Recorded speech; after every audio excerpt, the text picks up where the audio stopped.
Welcome everyone. Welcome to Jofia Academy, day 2 of our August webinar. Yesterday was day 1, this monthly experience, and we are here again from Jofia Academy, where we take training on computer courses. We take on O-level exam preparatory tutorials from JAMB, WIEC, NECO, GCE, as well as foreign exams, where we cover IELTS, test for English, TOEFL, SAT, as well as GRE, GMAT, and SAT courses.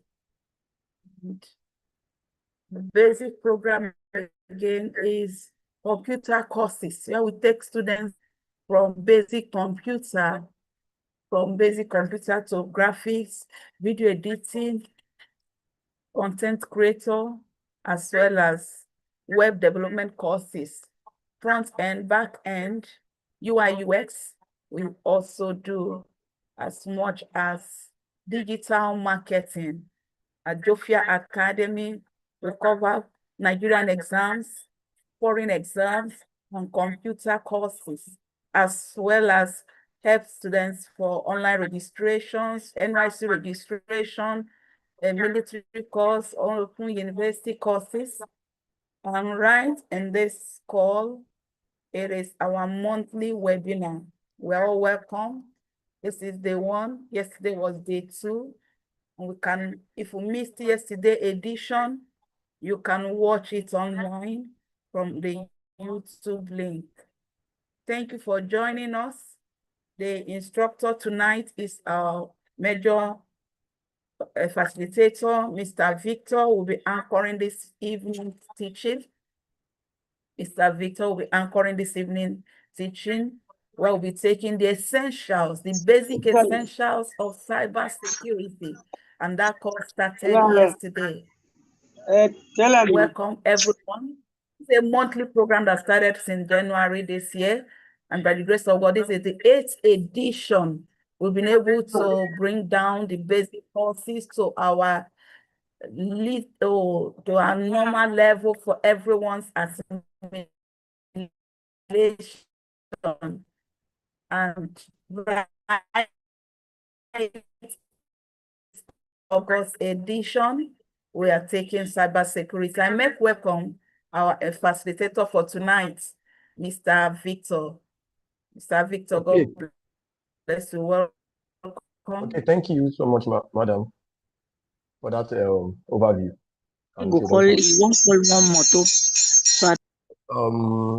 We welcome you all for today's edition for this month's webinar, August webinar, themed Basic Essentials of Cybersecurity. So I'm sharing my screen right away. All right, so you're welcome back. I hope my screen is visible. Okay, so you're welcome back for this month edition, and today's, which is the second day, which is a wrap-up of this month session. All right.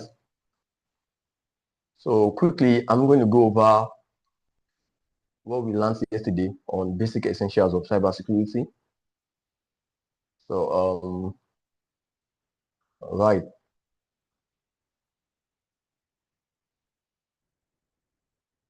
Okay, yesterday we have an outline, a table of contents of what is cybersecurity benefits, cyber threats, basic concepts, incident response, and disaster recovery.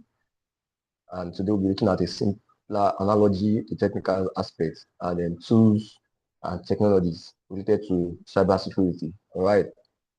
So yesterday we were able to,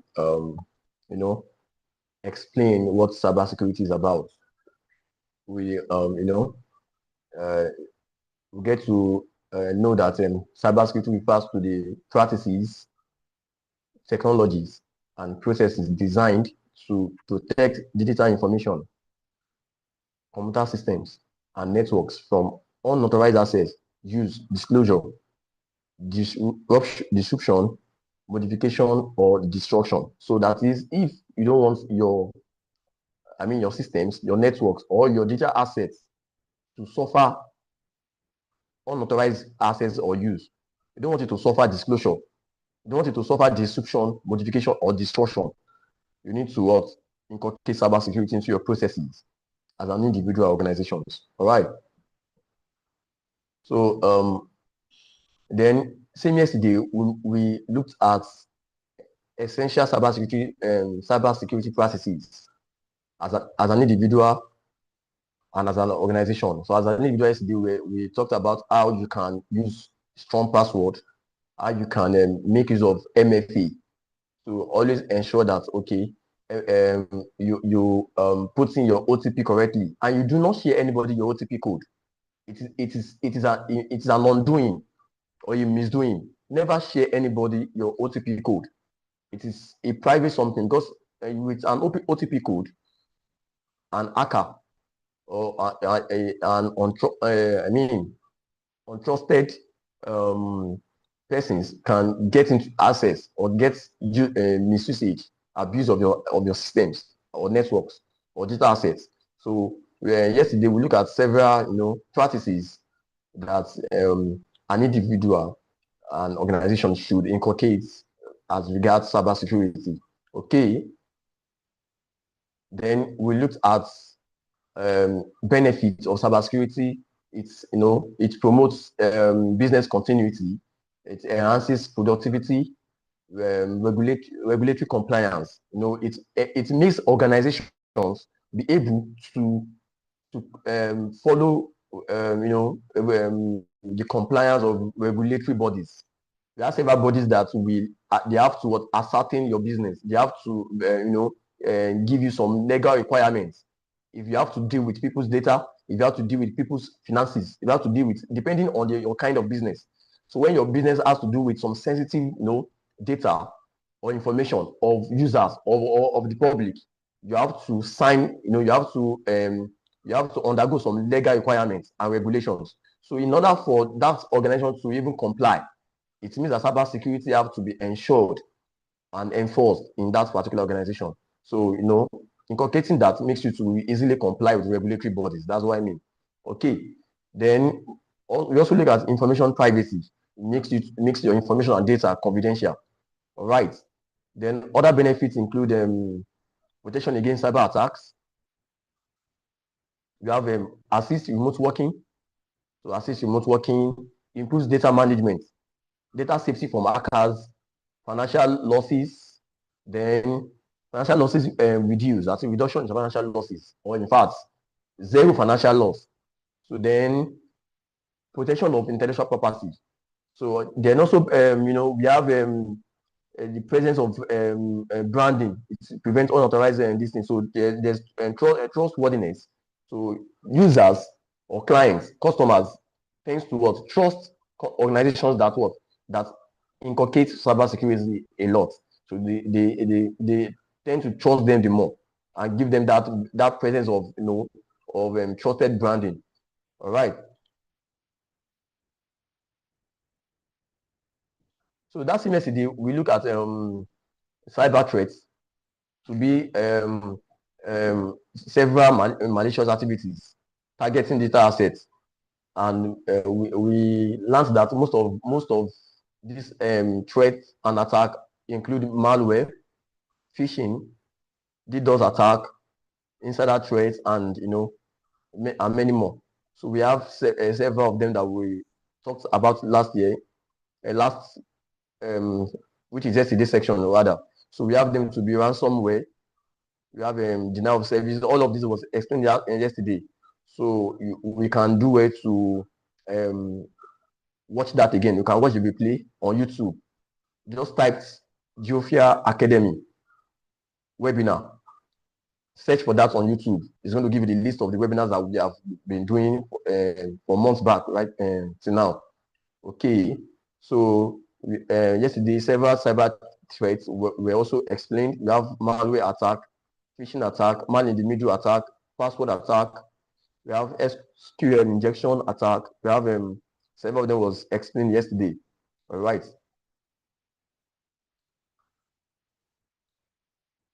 Then, lastly, we talked about incident response and disaster recovery, where we learned that incident management or incident response is the process of identifying, assessing, and responding to security incidents. So, with all the processes that we might have inculcated or implemented as an individual or organization with regards to cybersecurity, so with all of those technologies, processes, or practices that we might have implemented, by chance, we can see get to have incidents that occur just because at any point that anyone is working on the cyberspace, on the digital world, one is vulnerable. There's a constant vulnerability. So based on that, there's by chance that incidents can occur, can happen.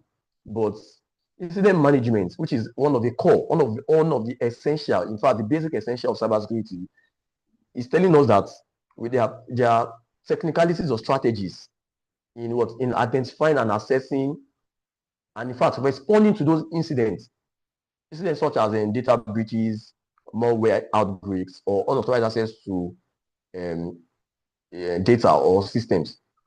So yes, okay, we talked about that yesterday. Then as well, we also look at disaster recovery.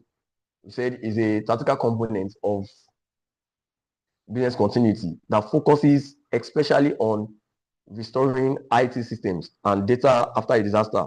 So after you have done some incident response, that you're able to identify, assess, and respond to incidents, how can you recover sort all the all how can you cover the losses, digital asset losses, financial losses, or how can you mitigate the actions of the threat and attacks?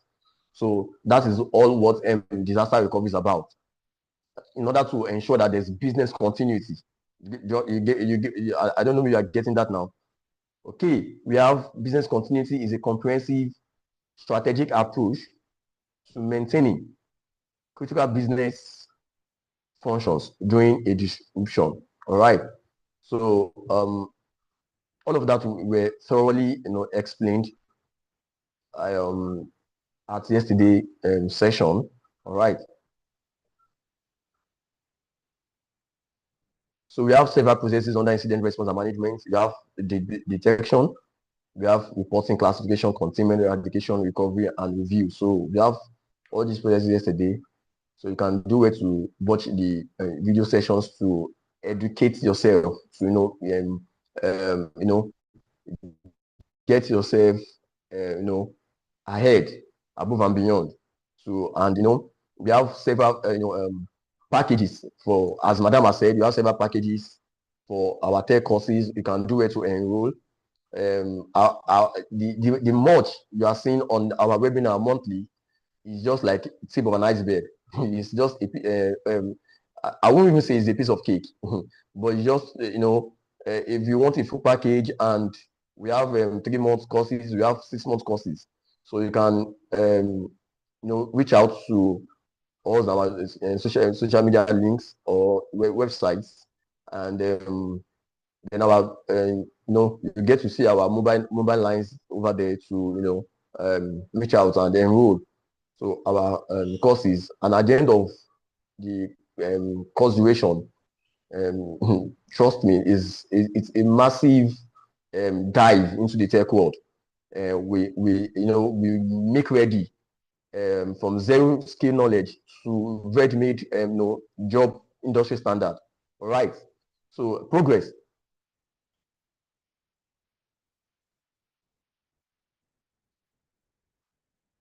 So that's what we did yesterday. So today we'll be starting out with a simpler analogy. I was able to explain on what cybersecurity actually is. Speaking on different cyber threat that we have and all that and all that. Today we'll be looking at another view of it. How cybersecurity can be, compared, can be compared to this physical security guard that you all know. every organizations, every buildings, even your house, you have security guard. So how can that be likened to cybersecurity? How can we, make that a simple analogy? How can we make an analogy out from that? All right. Imagine an office building. To keep it safe, an organization hires physical security men, guards. You get them. These guards, they have walking talking. There's this walking talking to communicate with the other guards or communicate with the bosses, staff or colleagues and the like. So they have several tools. They have official line. They have some people, some security guards. They get them in guns. Some like that, like those in the bank and other government of places as well. Okay, all of that. How can that be relatable to cybersecurity? Okay,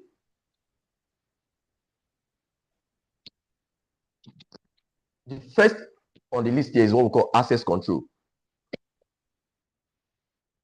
Access control. What is access control? Access control basically means controlling the access of visitors into a building, into an offices, when it comes to a guest, you are not you want to differentiate. Are you part of that building? Are you part of that office? Are you part of that environment? Or you are not part? Are you permitted to enter? So that's what an access control means as a cybersecurity term. As cybersecurity terms, access control basically just means permissions, authorizing. Are you authorized to come in? Are you authorized to get an access?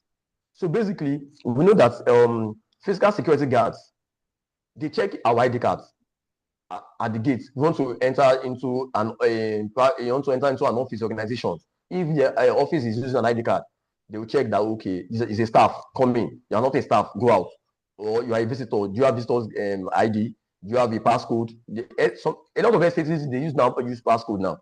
A code will be generated at the point that you are there as a visitor or a guest. So all of that is just checking access. Is just basically access control. They check ID card at the gate, confirm visitors' identities, ensure only authorized personnel enter the premises. Right. The same thing happens in cybersecurity. If you want to enter into a web application that has gates, let me call it gate. The gate is login page. You can't just enter into an application that has a login page or register page. That is the gate. You have to register. You have to submit your identity. You are trying to register into the application. Are you getting my point? Let's say you want to register into AWS, any of the AWS products. Do you understand? You can't just do anything. You can't just find yourself into it. You put your details inside. You register. So when you register, another time you want to go inside again, you now log in because the AWS environment, the database, the backend and all that, they now have your details. They can now recognize you. Just so other times, all you just have to do is you just to put in your username and password. If in any way there's a MFA, multi-factor authentication, I talked about that yesterday. That is using of something like OTP code or other pass keys and the likes. So if that is implemented, you can also put that. But the application, that particular digital product is going to recognize you. It's going to let you have access into the system.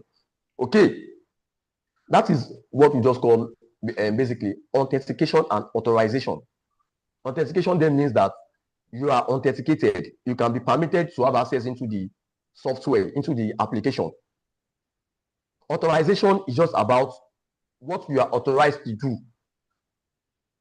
Do you understand what you are authorized to do? Are you authorized to just be a normal user inside this application, or you are authorized to be an admin? So you can do some actions like create, get the analysis of those are entered, create users, or put some settings on it. Maybe you want to change some display profile. You want to change whatever settings you are doing as an admin. Do you get it? So that is just how that relates. The same thing the guardsmen, the security guards do. at the entrance of an entry. That is the same thing authentication and authorization does as access controls measures in cybersecurity. Next, we're looking at surveillance and monitoring. Surveillance and monitoring. Security guards patrol the building. They monitor the CCTV. CCTV is a cybersecurity, is a security. Don't let me say, I can still say cyber, but it's a security measure. Okay, hello? Okay. It's a security measure. That person should be muted. It's a security measure in that you can see blind spots. Of course, CCTV, when most offices, all banks, they all have CCTV. That is to what? That is basically to see the blind spot, to see where an individual cannot see, or to see actions that have gone after a while. If you want to track back and Want to go some to? actions. Sure, are So you taking that is a walk what this evening? basically. That's what Okay, basically I'll go before you. I want to go to market surveillance and and before surveillance you is doing come back CCTV together. and look for I'll suspicious take a behavior. walk to that place. Around what time? I'll leave by 6. I'll leave 5:30. We can live together. Okay, Fix my nose. that is basically what Want to surveillance and monitoring still come is doing. back. That late work really too. So I can just when you are doing that, I can Continue your work. continue my. Okay, then come back and meet.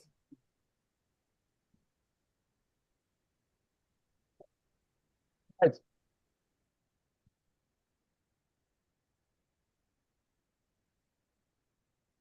So that was the network break. And everybody, host, please try to meet everyone. Okay. So as I was saying, the physical security measures that goes on in that building organization is the guards patrolling the building, making use of monitor CCTV cameras and the likes. Okay. In cybersecurity field, what do? We monitor network traffic. We monitor system logs and alerts using tools like SIEM, which means Security Information and Event Management, to detect unusual activity or intrusions. So there are several monitoring. Cybersecurity is not just basically firing tools. Firing events like you are trying to do all these hacker jobs, but basically you are just trying to always be updated, checking alerts, checking system logs. You can have the monitoring tools. You understand? We have several ISIEM tools. We are going to go there. I'm going to get there right now because of today's webinar. So we have several SIEM tools, security information and event management. That's several tools that does that. So as a cybersecurity personnel experts, you are meant to implement make use of those tools to monitor, do monitoring. All right. Next is intrusion detection and response. Intrusion detection and what? And response. All right. Firstly, what is the meaning of intrusion detection? What is the meaning of intrusion detection? It's just,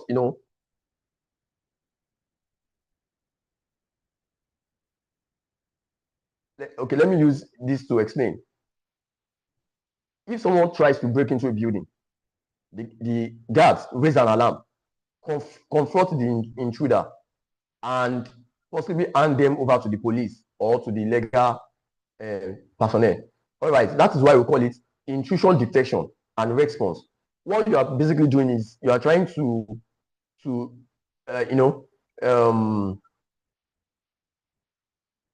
confront or block, fight back against any form of intruders.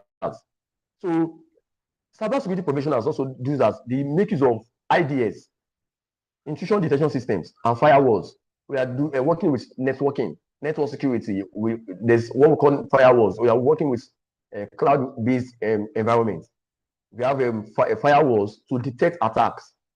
So whenever you are installing some servers, you have to ensure that firewalls is implemented. So that helps to detect attacks. So when an intrusion is spotted, they take action, block malicious IPs, that is IP address. All right. That is internet protocol. That's not IP address. All right. So we have isolate infected systems and start an incident response plan. So like incident management, because we're trying to, it's an incident that will occur actually, and I'm trying to manage that incident. So I'm trying to respond. So the same way, the guardmen, the physical guardmen, try to block whosoever, because they're always alert. Do you get it? Maybe at midnight, a robber or someone who wants to fly the fence, the guardsmen are there to just to what to raise an alarm, to confront and what fight back the intruder. So the next one is perimeter defense. Perimeter defense, that is, guards are stationed at the gates and fences to prevent outsiders from entry. So the word perimeter means the fences that is round the building. Security are what? Are physical guardsmen, physical security men are what? Are monitoring the perimeter of the building. The same way cyber security professionals set up firewalls, VPNs, that is virtual private networks, and network segmentation as a digital defense to keep unauthorized users out of the corporate networks. So this perimeter defense is usually used in network security as well. So we use the likes of firewalls, VPN, and network segmentation. All right. Next is insider threat protection. For the physical guardsmen, security men, they ensure that employees inside the building don't steal assets. Now let's break that down a little more. At the closing hour of work, we have people that check the staff. They check the staff, the employees, the workers. This happen in all these e-commerce markets, e-commerce organizations like let's say ShopRite, Blenco, Boku, and the likes. Just right. Most of those all those e-commerce organizations, what they do is at the close of business, we have the male security guards. They check the male staff. Why the female people? They check the female people. They check them. They check their bags. They check that they don't steal the market. They don't steal assets. They don't get away with any asset, data, or whatever. So that same thing to apply works out in the cyberspace. So it was a cyberspace whereby cybersecurity professionals, they enforce access control policies, the monitoring and data loss prevention tools. So, for example, now let's talk about endpoint security, whereby there's a particular security monitor that is implemented into the tools the workers use. So that would help to monitor what comes into the what comes in, what application is installed or is uninstalled. So that is also a way of checking insider threat protection. All right. Next is emergency response and drills. Emergency response and drills. After I'm done with this section, I'm going to allow question. I'm going to allow question so that I ensure that we are following hook, line, and the sinker completely. All right. So it is very, very paramount that what we are teaching right away is well understood by the audience. It's very, very important. All right. So next is emergency response and drills. Emergency response and drills. Many organizations do some sensitivity whereby they conduct fire drill. There's no actual fire outbreak, but all they just do is what? They just switch on the fire alarm. That is just to make everybody ready. That when the such incidents actually happen, everybody is at alert. So they want to know people that are not always conscious of the environment. So so at times they conduct fire drills, they conduct evacuation plans, and ensure everybody knows what to do in case of emergencies and the like. So all those drill happens in many organizations. Now the same thing happens in the cyberspace. There's a very similar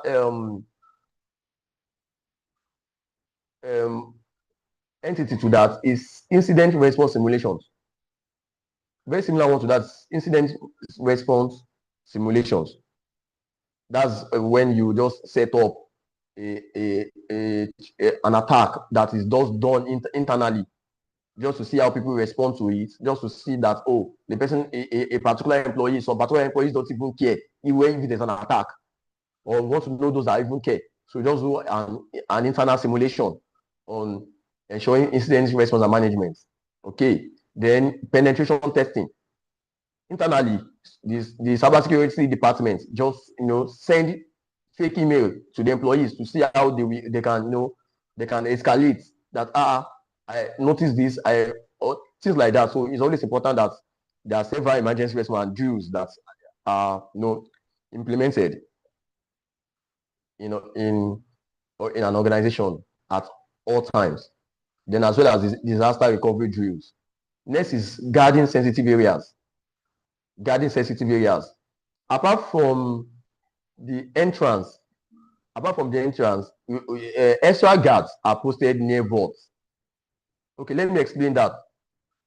In a bank, apart from the gates, the main gates before let me put it this way. Apart from the main gates, security, where cars can pass through, there are also security at the entrance of entering into the bank building.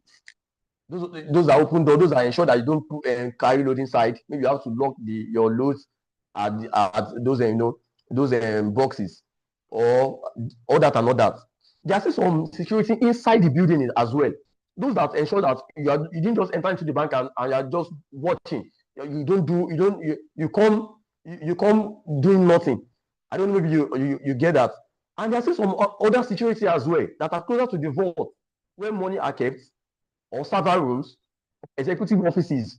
Some security are very close to executive offices. Nobody should just, if you want to enter those offices, they'll ask you, are you permitted? What do you want? What do you want? You can't go to the counter, or you can't go to customer care, or say customer service, or whatever. So there are extra guards, extra security men in specific places. The same thing also happened on the cyberspace. Example of such terminology or such activity is called encryption.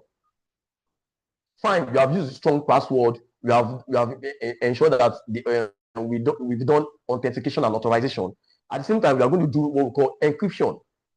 So if by any chance there's going to be password leakage or outbreak, encryption is going to cover that.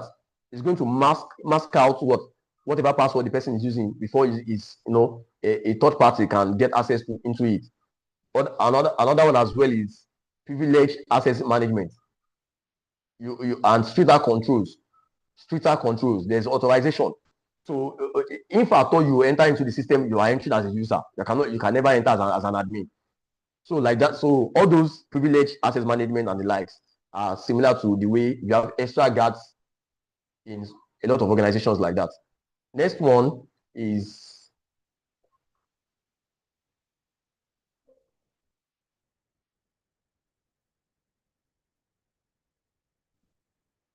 so by this time I'm going to be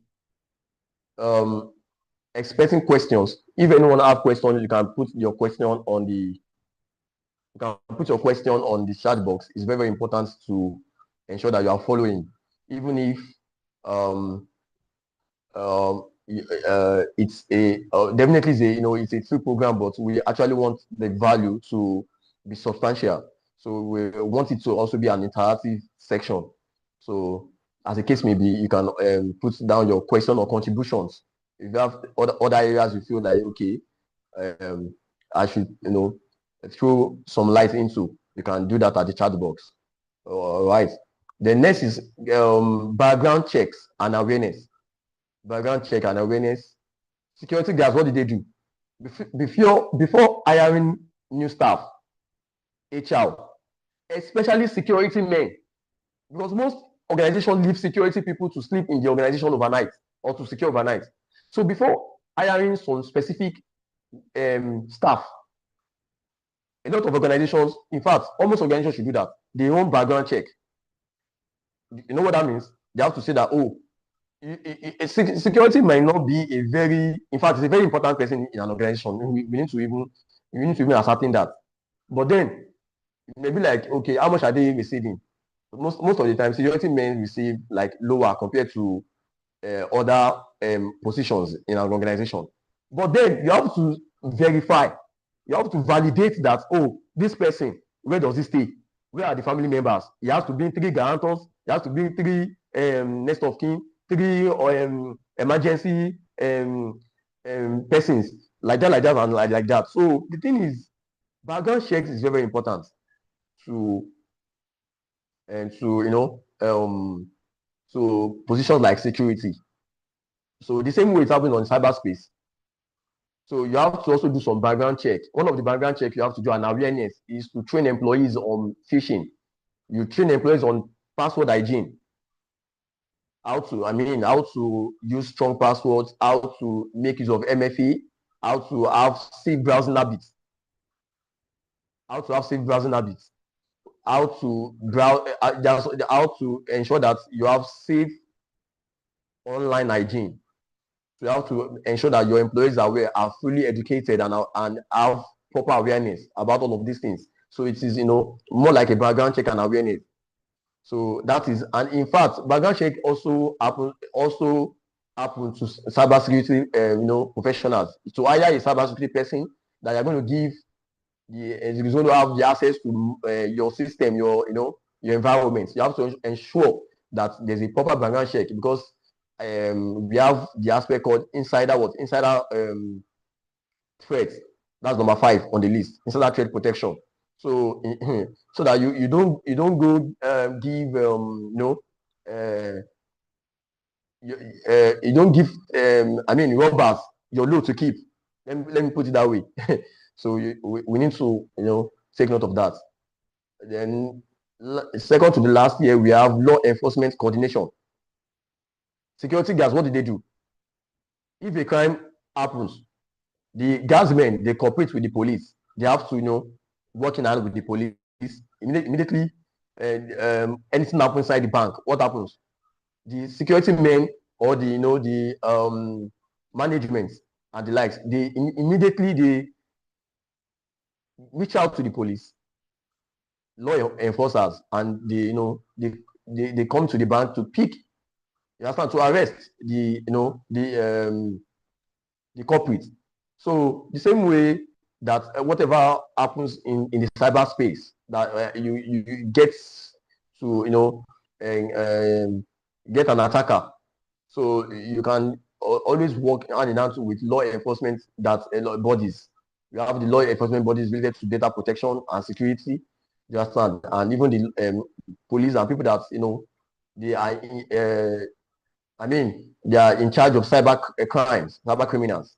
So that is very, very important that you inculcate. Then lastly, maintaining security culture. By their constant presence, they remind everyone that security is taken seriously. What I mean to say that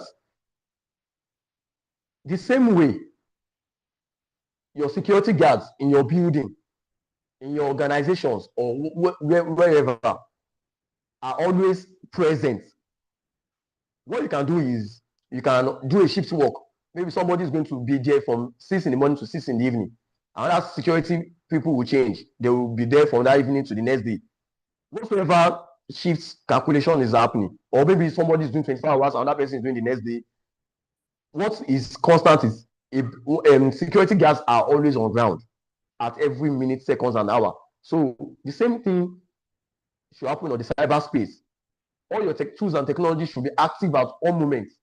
Your CCTV should be on at 247. Don't say, today is Sunday. It's not. Today's Wednesday. Or so you have to ensure that, because of CCTV, my power should be on constantly. So that is also one vital and essential aspect to implement in the cyberspace. So you ensure that your tools and technologies is running at all time, constantly. So with this, we have achieved how physical guardsmen are, the activities of physical guardsmen are related. to the cybersecurity professionals. So I don't know if you have any areas that I need to throw more light, you can indicate before we proceed. You can indicate before we proceed.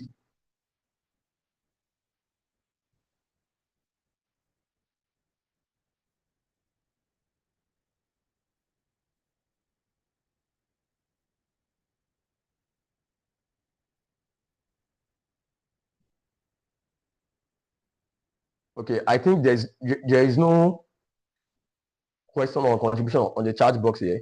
I've checked that. Just now. So you are permitted. You can kindly drop your questions and contributions on the chat box. I will do it to elaborate on it.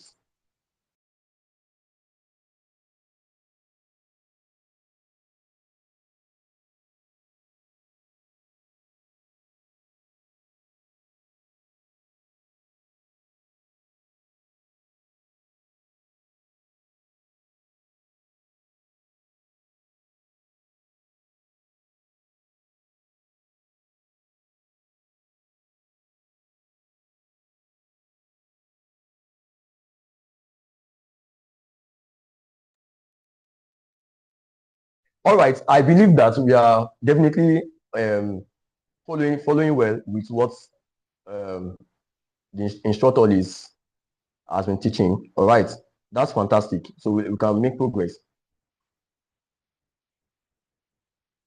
So we are looking at the technical aspects now. We are looking at the technical aspects.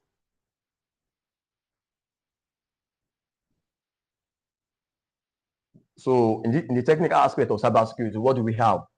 We have programming languages and technologies. What are the programming languages and technologies that are involved? We need to have the basic idea about that. If at all you saying that you are talking about basic essentials of cybersecurity, so it is part of it to even have the technical aspect of it to some extent. So we have the relevant programming languages in cybersecurity, Java, Python, and C++, and the likes. But the core language for cybersecurity is Python. Python actually, does a lot in cybersecurity. And why Python is popular is easy to read and learn. Easy to read is easy to read and learn. Beginners can pick up Python and understand compared to other languages like Java, C++, and C#. Right then, also it's cross-platform. Cross-platform. It works on Windows, Linux, Mac OS. It works on almost all OS operating system. All right. It has a lot of libraries that take care of a lot of activities around web security and all types of cybersecurity, even above cybersecurity, data analytics and the like. So Python is actually a robust language. It helps in automation, in writing scripts that you use in other OS like Linux and the like. So it's an ideal language for cybersecurity, and it is heavily used to strengthen, security and protect systems. So, firstly, it is used in automation of security tasks when you're doing scanning systems for vulnerabilities. So, it's very, very relevant in that area. Automating log analysis as well. You understand? So, running regular security checks on server and networks. Python takes care of that for you. And as well, secondly, network security. Yeah. Python libraries like Scapy. There's a library in Python called Scapy. So it allows packet crafting and helps in analyzing network, trying to check network threats and the likes. So all that and all that. It's also relevant in malware analysis. So malware analysis, incident response, and forensic, as well as cryptography. There's a library in Python called PyCrypto. PY crypto, pi crypto. So it's used for encryption and decryption. You want to encrypt, you want to encrypt passwords and all that, any kind of data. So then as well as hacking too, be it the blue team hacking or the red team hacking, that is ethical hacking or the offensive hacking. So we have Python very relevant and essential. So, okay.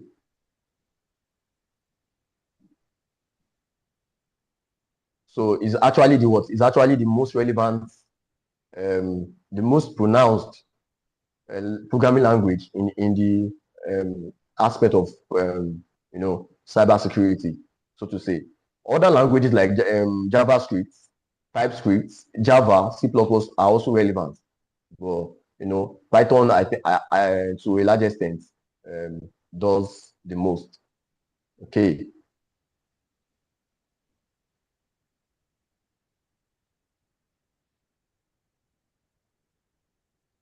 So because of our time, we won't be able to really dive step by step into each of the programming languages. So apart from Python, we have SQL that's relevant. It helps in detecting and preventing SQL injection. SQL injection is a form of attack, web attacks. So we have Java itself. Java is used in enterprise applications, All enterprise this programming. online meeting, you don't So get it's head. though. basically also important. Eh? This all this tech thing, So say you come and learn. it's basically important in Android security. Okay, and then the likes of JavaScript and TypeScript, they're also relevant in areas of web vulnerabilities, in checking cross-site scripting, client-side, attacks and the like. So, and also writing malicious scripts for penetration testing, pen testing. Okay, so then for websites that are developed with WordPress, so PHP is also a programming language that is relevant in analyzing web shells and backdoors uploaded to servers. You get what I mean? So PHP is also a language that you can inculcate security to a large extent to websites that are created with WordPress. So all these basic knowledge are very, very relevant as someone starting out into cybersecurity or someone that wants to just be wants to know about security generally to be safe with data, internet, and computer systems. Okay. So next we are looking as a wrap up is basic knowledge around tools and technologies of cybersecurity tools and technologies. So this is a bit still different from programming language. Programming language is just a language that is used. Maybe you want to write at the command line interface. You want to write at the terminal. So maybe you are working with the OS, a particular OS like Kali Linux for fighting back an attack or threat or trying to monitor networks. So that is where the programming language are essential or applicable. But when you are doing monitoring, you are cracking, and you are doing testing, and then assessment, vulnerability testing and all that. So there are specific tools in cybersecurity that you need to install into your system. Paid or some are free, but most active ones are paid. They're paid tools. The way you install CorelDRAW, Photoshop into your computer, that's the same way you have to install some cybersecurity tools. And the most common one is Nmap. That's the most popular. If you don't know any tool about cybersecurity, Nmap, Nmap, the map, N for network, Nmap. So it is very, very important that you as a person starting out into security, you know that there's a tool called Nmap. So basically, that is the most important port scanner or network mapper. So that is used for scanning network, the network you are using. That particular network you are using, that your MTN you are using, you are trying to scan it if there's a threat around it, attacking it or whatever. You understand? Let's say the network that every staff in your organization is connected to. maybe your organization is connected to a particular spectral net. They are connected to a particular Wi-Fi. Everybody's using that particular. So you can set up a security system and install the Nmap tool for scanning that network. So it's more like a monitoring. So it will be scanning this, you'll be seeing the graph. There's a place on the way you have a system for monitoring. That's the same way you're going to have a computer that will be monitoring that network. You'll not be seeing the graph going up and down. That when it's going down, so that you know that maybe it's getting vulnerable. Maybe attackers are trying to. Some people are trying to use the network without permission, and is disallowing them. But you are seeing all the logs. You are seeing you are seeing the graphing. So basically, you need to just have idea of that. Then other network scanning tools include ZenMap, Netcat, Mascan. So we have that like that. All right, then vulnerability assessment. What's vulnerability assessment? Just basically about identifying system, network, or applications vulnerability. That is your website or your applications that you are using. You can definitely check how vulnerable it is using tools like Nessus, OpenVS, Nixo, Nixo. So like that. Then the next is penetration testing. Penetration testing is basically used by ethical hackers and the red teams. The red teams, those are the real hackers, to test security. You understand? So industry standard for exploit development and penetration testing makes use of Metasploit framework. There's a tool called Metasploit. So you can always make use of that. Then there's another tool called Social Engineering Toolkit, SET. So that caters for pitching and social engineering attacks. So then ExploitDB. So ExploitDB is a repository of known exploits. So you have to also have an idea of all these tools. Understand that there's penetration testing frameworks, there's vulnerability assessment tools, there's network scanning. The network the organization is connected to or is using. You might want to check the graph in the logs, the metrics. You want to check the monitoring using Nmap and the like. So, and basically most of these tools and technologies, they are very I mean,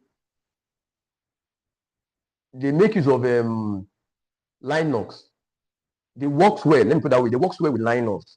So you need to, in the installation process, you need to ensure that your analysts, your cybersecurity personnel, they are very familiar with several OS. Most especially the Linux or Ubuntu OS. So you get what I mean. So, and when we say OS, we mean other operating systems just like Windows, Mac OS. We have other ones like Linux. We also have other ones like Ubuntu and the likes. So most of these cybersecurity tools, they work well with Linux or Ubuntu. Okay, we have tools like web application security, which include Bob Suite.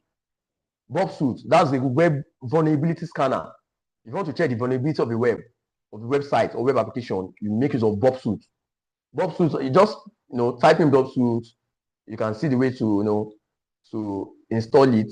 If you have to pay for it, you can all of that can be done by cybersecurity professional. You understand? You need to learn through the process.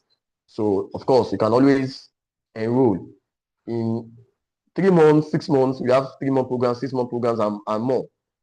That you can become an intermediate. You can become an expert in these fields. We have several of our graduates that they in industries. They are we build up industry standard in a very short time, because we have the organization Geoffrey Academy is well equipped with standard and quality instructors. So and the environments whereby we have several tools, several computer systems. The learners can get to learn efficiently and effectively. All right. Progress. Another one is password cracking tools. Hashcards is a tool under this section. Hashcards. There's a tool called Cain and Abel. is a password cracker, King and Abel. So though that King and Abel works with Windows, so it helps to recover password in the Windows environment. Then Hydra, there's a tool called Hydra. So so there are several tools under cybersecurity. A analyst, I mean a security analyst or a professional can make use of.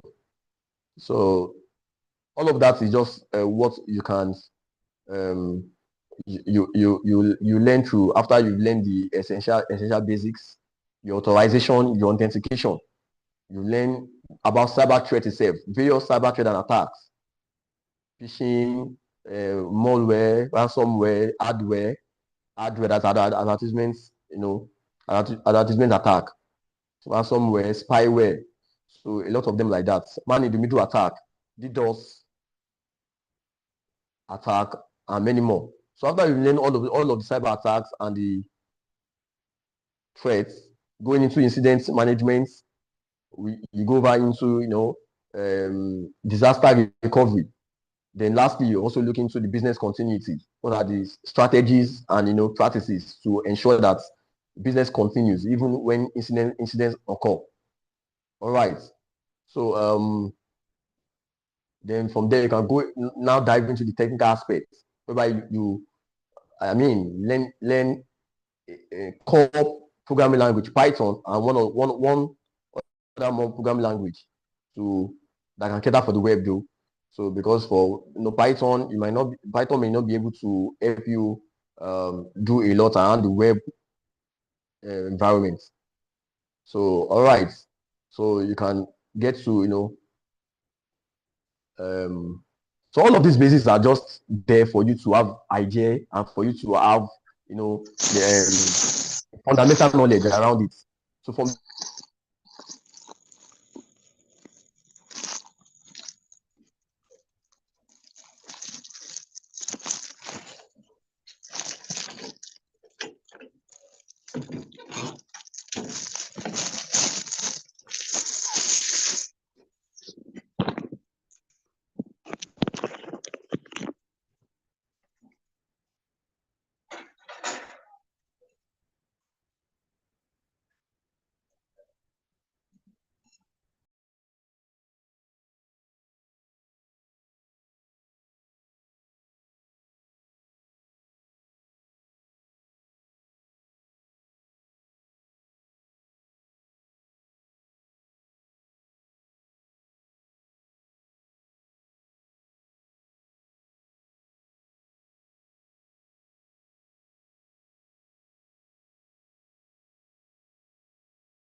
I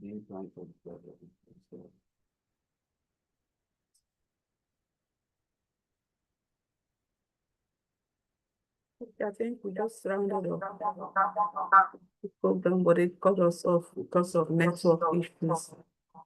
We were all logged out. But thank God we got to the point, the end of the course. Unless one has questions, you can throw back to us. As this program remains a monthly section, the last weekend of every month, we'll try to pick up one of the computer courses to take and then return back to the public.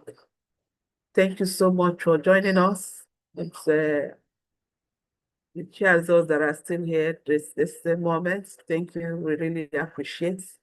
And this is coming to us from Jofia Academy, where we take students for Nigerian exams, JAMB, WAEC, GCE, as well as foreign exams, training for tests for English, TOEFL, IELTS, SAT, GRE, GMAT, and also computer courses from basic computer to tech world, to graphics, video, UI, UX, digital marketing, cybersecurity, just like we're taking this particular course now. So really appreciate everyone and thank you for joining. See you again next month, the last Friday and the last Saturday of the month of September. Thank you and God bless you.